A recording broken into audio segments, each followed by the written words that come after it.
Gold और silver में वापस से तेजी दिख रही है और साथ साथ कच्चे तेल पर दबाव दिख रहा है। बेस मेटल्स में भी अगर लेड को छोड़ दे तो सारे ही मेटल्स चल रहे हैं। तो कमोडिटी मार्केट का पूरा हाल क्या है और आगे क्या हो सकता है, इस पर बातचीत करने के लिए एसएमसी ग्लोबल सिक्योरिटीज की वंदना भारती हैं। वंदना जी, बहुत बहुत शुक्रिया, आपने वक्त निकाला है, इसके लिए धन्यवाद। सबसे पहले चांदी में बहुत अच्छी रैली दिख रही है, क्या वजह है और आगे क्या हो सकता है? विश्वमन जी, अगर देखा जाए तो चांदी में हमें अगर देखना है तो चाइना के मार्केट को ट्रैक करना काफी इंपॉर्टेंट हो जाता है यहाँ पे। क्योंकि जितनी भी यहाँ पे पेपर वर्सेस हम कह सकते हैं कि फिजिकल मार्केट की जो यहाँ पे टसल है, इसमें आप देखेंगे कि चाइना का प्रीमियम यहाँ बना हुआ है। जब भी लोअर लेवल हुआ है, हम लोगों ने फिजिकल में बाइंग को यहाँ पे आता हुआ देखा है। और जो रिसेंट फॉल है, ये रिसेंट फॉल मुझे लग रहा है विश्व मोहन जी, आपको ईटीएफ बाइंग को भी अट्रैक्ट करेगा, चाहे वो गोल्ड में हो या सिल्वर में हो, या फिर यहाँ पे फिजिकल सिल्वर को भी अट्रैक्ट करेगा। तो मुझे लग रहा है कि बाजार $61 से लेके $60 के लेवल्स के लिए तैयार था। वो लेवल्स उनके सामने हैं। फंडामेंटल्स यहाँ पे मोर ओवर यहाँ पे सेम है, थोड़ा सा डिमांड डिस्ट्रक्शन हुआ है। तो मुझे लग रहा है कि अब यहाँ से जो रैली है फॉर द टाइम बिंग यहाँ पे थोड़ी सी अग्रेसिव होती हुई नजर आ रही है। और मुझे लग रहा है कि यूएस की मार्केट में अब लग रहा है कि थोड़ा सा एक ठहराव अगर आता है तो ये रैली यहाँ पे ज्यादा स्ट्रांग होती हुई आएगी। तो कह सकते हैं कि मनी जो है वो शिफ्ट होकर एक बार फिर से अट्रैक्टिव काउंटर पे आ गया है, जो कि फिलहाल करेक्शन के बाद चांदी और सोना दोनों नजर आ रहा है। ओके, तो अट्रैक्टिव तो नजर आ रहा है, तो अगले लेवल्स क्या होंगे गोल्ड और सिल्वर दोनों के? और बिल्कुल सही है यहाँ पे विश्वमन जी, और यहाँ पे संभलना होगा। एक तो सबसे बड़ी बात है कि चांदी में बता दूं तो रिस्क रिवॉर्ड रेशियो यहाँ पे स्ट्रांग है, क्योंकि जो डाउनसाइड रिस्क है वो यहाँ पे $62 तक या $61 तक हम मान के चलते, तो करंट मार्केट प्राइस से $5 का एक डाउनसाइड रिस्क है। अपसाइड पोटेंशियल इसमें $72 तक का है। तो मुझे लग रहा है कि $72 पे अभी वन साइडेड रैली देखने को शायद ना मिले हमें। और ये हो सकता है कि हम यहाँ पे थर्ड क्वार्टर आते आते हमें ये दिखना शुरू हो जाए। तो मेरे ख्याल से विश्वमोहन जी, $72 तक का एक रेजिस्टेंस यहाँ पे होगा इंटरनेशनल मार्केट में, जबकि सपोर्ट हमारा $62 है, बायस अपसाइड है। अब हम अपने बाजार की बात करेंगे तो आज सुबह से मैं एक चीज यहाँ पे ध्यान दे रही थी विश्वमोहन जी, 0.6% ये एक अपसाइड है फ्यूचर्स मार्केट में। हमारी मार्केट में जो अपसाइड है ये है 2.25% का, यानी कि आपको 0.25% का जो प्रीमियम है वो हमारा बाजार जो है वो देखते हुए चल रहा है। तो मुझे लग रहा है कि हम जो बातें कर रहे थे कि ये रेस्ट्रिक्शंस, इंपोर्ट रेस्ट्रिक्शंस का इम्पैक्ट आएगा, प्रीमियम पे चांदी आ जाएगी, उसकी शुरुआत यहाँ पे होते हुए नजर आ रही है। तो मुझे लग रहा है कि अपना बाजार जो है ये ज्यादा यहाँ पे उछाल के साथ ट्रेड कर सकता है। और जबकि करेंसी बिल्कुल स्थिर है, करेंसी में सिर्फ 25% का ही यहाँ पे डिप्रिशिएशन है। तो मुझे लग रहा है कि यहाँ पे 2,45,000 तक हम मान के चल सकते हैं कि इस हफ्ते में 2,45,000 48,000 का लेवल जो है वो सिल्वर में देखने को मिलेगा। रही बात गोल्ड की, गोल्ड मुझे लग रहा है ये जो गैप है ये मतलब कि फिल करता हुआ नजर आएगा 4300 से लेके 4290। मुझे लग रहा है कि पहले ये जोन तो क्रॉस करे, उसके ऊपर स्टेबिलिटी हो, तब हम अगले साइड की बात करेंगे। और नीचे की तरफ मुझे लग रहा है कि प्राइसेस एक बारी सपोर्ट ले सकता है 4100 के करीब, बाय सबसाइड का है। हमारा बाजार जो है यहाँ पे एक ज्यादा प्रीमियम के साथ ट्रेड होता हुआ नजर आएगा। तो मुझे 1,50,000 से 52,000 वाला लेवल जो है गोल्ड में लग रहा है। तो क्लियरली मुझे लग रहा है कि अपना बाजार प्रीमियम पे ट्रेड करता हुआ नजर आएगा, और यहाँ पे हल्की जो बाइंग है वो कंटिन्यू रह सकती है। ओके, तो बाइंग इस हफ्ते कंटिन्यू रह सकती है। 1,50,000 और 1,52,000 ये लेवल है गोल्ड के लिए इस हफ्ते का, और 2,45,000 2,45,000 का चांदी का, और फिर अगला टारगेट है 2,48,000 का। ये लेवल्स आपको दिख सकते हैं यहाँ पर गोल्ड और सिल्वर में। स्टॉप लॉस के साथ ज़रूर ट्रेड कीजिएगा। क्रूड में बताइए मैम, क्रूड भी कमज़ोर हुआ है, ब्रेंट के भाव वापस से $80 के नीचे टिक गए हैं, और जो स्विट्जरलैंड में बातचीत चल रही थी वो ख़त्म हो गई है, और जो रोड मैप है कि 60 दिनों के भीतर एक फाइनल डील साइन हो जाए, पीस डील साइन हो जाए यूएस ईरान में। हालांकि इसके बीच में कई सारी अनिश्चितताएं भी है, उसके बावजूद लोग काफ़ी होपफुल है, क्योंकि वीकेंड के दौरान काफ़ी यहाँ पे ट्रांसपोर्टेशन की जो गतिविधियाँ थी स्ट्रेट ऑफ हॉर्मुज से, वो काफ़ी अच्छी थी। तो वो एक पॉजिटिविटी दिख रही है। क्या लग रहा है मैम, आगे क्रूड की चाल कैसे दिख रही है आपको?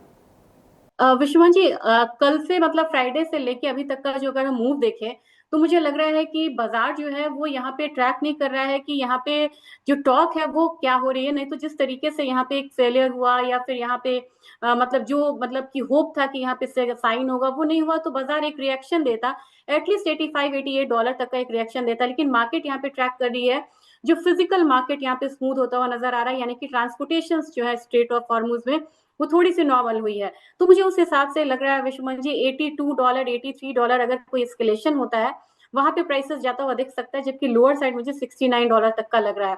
फिलहाल अगर आप कहेंगे कि बायस क्या है, तो मुझे लग रहा है कि हल्का यहाँ पे डाउन साइड का हो सकता है। $71 पहला, $69, मतलब अल्टीमेटली मुझे लग रहा है वहां पे क्रूड प्राइसेस रुकने चाहिए। तो अभी अपने बाजार में भी यहाँ पे थोड़ा सा प्रेशर जो है वो बनता हुआ नजर आएगा। बिल्कुल रेंज में ये मार्केट है, अभी बिल्कुल रेंज में ये कमोडिटी है। इसका प्रीवियस मतलब कि लो लगा हुआ है रिसेंट का, मुझे लग रहा है कि 69-60 ये एक रेंज है जहां तक मार्केट जो है नीचे की तरफ टच कर सकता है। उसके बाद जो है हम एक बार 6650 तक का लेवल आता हुआ देख सकते हैं। तो अल्टीमेटली मुझे लग रहा है कि पॉजिटिव डेवलपमेंट हो तो 6650 तक के जो लेवल्स हैं वो एमसीएक्स पे क्रूड ऑयल में देखते हुए मिल सकता है। तो फिलहाल हमें थोड़ा सा यहाँ पे सेलिंग साइड में ही रहना चाहिए। ओके, तो क्रूड पे सेल साइड में रहे। और एक अपडेट ये भी है कि गल्फ के कई सारे प्रोड्यूसर्स हैं वो अब रीवैम्प की तैयारी में जुटे हैं। जो उनके ऑयल इंफ्रा को नुकसान हुआ था उसकी रीबिल्डिंग भी होगी और वहाँ पर उत्पादन भी बढ़ते दिखेंगे। और जैसे जैसे ये डील के करीब हम जाते जाएंगे ये दबाव दिखेगा। जैसा वंदना मैम कह रही हैं कि यहाँ पे शॉर्ट साइड में रहें तो ज़्यादा बेहतर है। लेवल्स भी आपको बता दिए गए हैं। अब नेचुरल गैस में कोई ट्रेड आज बन रहा है क्या? नेचुरल गैस मुझे लग रहा है कि एक स्ट्रॉन्ग कमोडिटी हो सकती है विश्वमन जी, एक बड़े दायरे में ये ट्रेड करती है। लेकिन जब दायरे में ट्रेड करती है तो एक कंसोलिडेशन इसका जो है वो ब्रेकआउट जो है वो बनता है पैटर्न। अभी मुझे लग रहा था कि 310 के करीब आके ये कमोडिटी अगर यहाँ से उसके ऊपर ट्रेड होती है तो नेक्स्ट हम 321 का एक टेक्निकल लेवल आता हुआ देख सकते हैं। और आज के दिन में अगर आप देखिएगा हमारी मार्केट में ज्यादा मूवमेंट जो है वो नजर आ रही है। और मुझे लग रहा है कि प्राइसेस जो है ऑलरेडी 312 के करीब है। तो मुझे लग रहा है इसमें एक बाय स्ट्रैटेजी हम अपना सकते हैं। 312 के करीब यहाँ पे बाइंग करनी चाहिए 321 के टारगेट के लिए, सिर्फ 9 रुपए का रखे। तो स्टॉप लॉस यहाँ पे लगाना होगा 308 रुपए का। और मुझे लग रहा है कि यहाँ पे ज्यादा मतलब कि एक अग्रेसिव बाइंग ना करके या अग्रेसिव टारगेट ना रखते हुए 321 का यहाँ पे टारगेट रखे, क्योंकि अभी भी मॉडरेट टेम्परेचर है नदर्न हेमिस्फेयर में। और जब तक वो मतलब हाई साइड में नहीं जाता है तब तक यहाँ पे एक अपसाइड तो रहेगा लेकिन दबाव यहाँ पे बना हुआ रहेगा। और नेक्स्ट यहाँ पे इन्वेंट्रीज को ट्रैक करना काफी ज्यादा मतलब इंपॉर्टेंट है। और दूसरी चीज है, हालांकि ये डिकपल है क्रूड ऑयल से, लेकिन मैंने एक पैटर्न देखा है, क्रूड ऑयल बढ़ता है तो ये बढ़ती नहीं कमोडिटी, लेकिन जब भी डेस्केलेशन की न्यूज आती है तो ये प्रेशर जरूर अपने ऊपर लेता है। तो मुझे लग रहा है कि इंटरनेशनल लेवल में एनर्जी मार्केट में जो डेवलपमेंट होगी टॉप पे, उस पर भी यहाँ पे ध्यान देते रहना होगा। ओके, तो इन खबरों पे भी ध्यान रखिए, बहुत ज़्यादा हेवी पोजीशन ना बनाए नेचुरल गैस में। 308 के स्टॉप लॉस का ध्यान रखिएगा, 312 के आसपास की बाइंग, 321 का टारगेट है। बिना एसएल ट्रेड ना करें और बहुत ही लिमिटेड पोजीशन यहाँ पर रखें। बेस मेटल्स में बात कर लेते हैं। आज लेड को छोड़ दे तो सारी बेस मेटल्स में आधे से पौना % की तेज़ी दिख रही है। कॉपर, जिंक, एल्युमिनियम सभी थोड़े बहुत तेज़ी दिखा रहे हैं। क्या ये तेज़ी एक्सटेंड हो सकती है और आपको क्या पसंद आ रहा है पूरे ही बेस मेटल्स पैक में? मुझे लग रहा है कि अभी गोल्डमैन सैक ने यहाँ पे विश्वमन जी दिखाया कि डेफिसिट आ सकता है कॉपर में। कॉपर ने रिएक्शन दिया लेकिन बाद में फिर एक करेक्शन में मार्केट में आया, दबाव आया, तो कॉपर हो सकता है इस काउंटर को लीड करता हुआ नजर आए। और यहाँ पे एक मूवमेंट जो है 1335 तक की यहाँ पे देखने को मिल सकती है। तो मैं यहाँ पे रिकमेंडेशन दूंगी 1335 के लेवल के लिए यहाँ पे बाइंग कर सकते हैं, लेकिन स्टॉप लॉस स्ट्रिक्ट यहाँ पे लेके चलना होगा कम से कम 1310 रुपए का। और दूसरी कमोडिटी अगर आप बोलेंगे कौन सी यहाँ पे अच्छी लग रही है, मुझे लग रहा है कि एल्यूमिनियम तो अगर थोड़ा सा स्मूथ होगा यहाँ पे ट्रांसपोर्टेशन हार्मोन्स में तो एक प्रेशर में आ जाएगा। लेकिन जिंक एक अच्छी कमोडिटी नजर आ सकती है यहाँ पे मतलब। और 369 के करीब यहाँ पे बाइंग रिकमेंडेशन रहेगी, टारगेट रहेगा 371 का, छोटा टारगेट रहेगा। और स्टॉप लॉस लगाना होगा 368 रुपए का। तो मुझे लग रहा है कि पहला कॉपर होना चाहिए मतलब प्रायोरिटी मेरे हिसाब से, और दूसरा यहाँ पे जिंक होना चाहिए। ओके, तो बाई साइड में रहना है कॉपर और जिंक में। ये दो कॉल्स आ गई हैं, लेवल्स भी आपको बता दिए वंदना मैम ने। एग्री मार्केट की अब बात करते हैं नॉन एग्री के बाद। एग्री में आज ग्वार काफ़ी कमज़ोर है, 2-2.5% की गिरावट दिख रही है। मसालों पर भी दबाव है सारी एग्री पैक। हालांकि हम पिछले हफ्ते हमने देखा था मानसून की डिफिसिट की खबरों से ज़्यादातर एग्री अच्छे चले थे, उसके बाद अब थोड़ी बहुत मुनाफा वसूली दिख रही है। क्या और गिरावट की आशंका तो नहीं है ग्वार में? 6000 के नीचे ग्वार सीड आ गया है, क्या अट्रैक्टिव लेवल है या और नीचे आ सकता है भाव? विश्वनाथ जी, एक टेक्निकल लेवल है जहां पे इसको तोड़ता हुआ ग्वार गम कभी नजर नहीं आता है। ये है 11,775 के करीब का। बार बार वहां पे मतलब लेवल्स जाते हैं और वहीं से हम लोगों ने एक डाउन साइड आता हुआ देखा है। जबकि हमारा जो सपोर्ट है ये बनता आपको 11,100 के करीब बनता हुआ नजर आता है। मुझे लग रहा है कि मोर ओवर फंडामेंटल्स जो है वो अभी रिमेन द सेम है।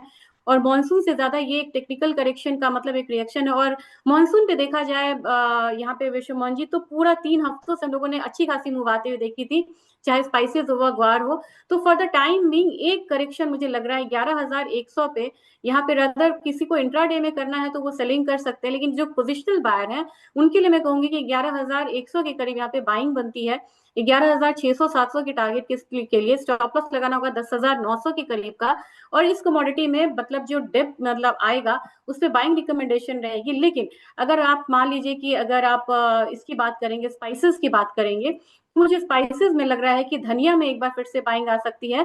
14,700 के करीब एक बाइंग रिकमेंडेशन रहेगी। इस पर 15,000 का टारगेट होगा, स्टॉप लॉस लगाना होगा 14,690 का। और ये कमोडिटी मुझे लग रहा है कि अभी जो भी यहाँ पे एक बाउंस आया है वो बाउंस कंटिन्यू रह सकता है। ओके, तो स्पाइसेस में आपको धनिया पसंद है, जो तेजी जारी है वो जारी रह सकती है, और साथ साथ यहाँ पे ग्वारगम में 10,900 के स्टॉप लॉस के साथ बाइंग की सलाह है। 11,700 का टारगेट यहाँ पर दे रही है। बहुत बहुत शुक्रिया करेंगे मैम, आपने वक्त निकाल के हमारे दर्शकों को गाइड किया नॉन एग्री और एग्री मार्केट में। जाने से पहले एक डिस्क्लेमर दे दीजिएगा। जी, ये बहुत जरूरी है। सबसे पहले रिक्वेस्ट है कि विदाउट स्टॉप लॉस ट्रेड ना करें। यहाँ पे मार्केट बहुत वोलेटाइल है। मेरी अपनी कमोडिटी में कोई पोजीशन नहीं होती है, लेकिन एसएमसी में मेरी सलाह पे पोजीशंस जो हो सकती हैं। ओके, तो जो भी आप यहाँ पर पोजीशन बनाएं, अपने सेबी रजिस्टर्ड फाइनेंशियल एडवाइजर की राय ज़रूर लें। हमारा मकसद है आपको जागरूक करना, एजुकेशनल पर्पस से हम ये शो चलाते हैं। आप अपनी रिसर्च और अपने फाइनेंशियल एडवाइजर्स की रिसर्च भी ज़रूर लें। बहुत बहुत शुक्रिया मैम, आपने वक्त निकाल के हमारे दर्शकों को गाइड किया, इसके लिए thank you so much ma'am.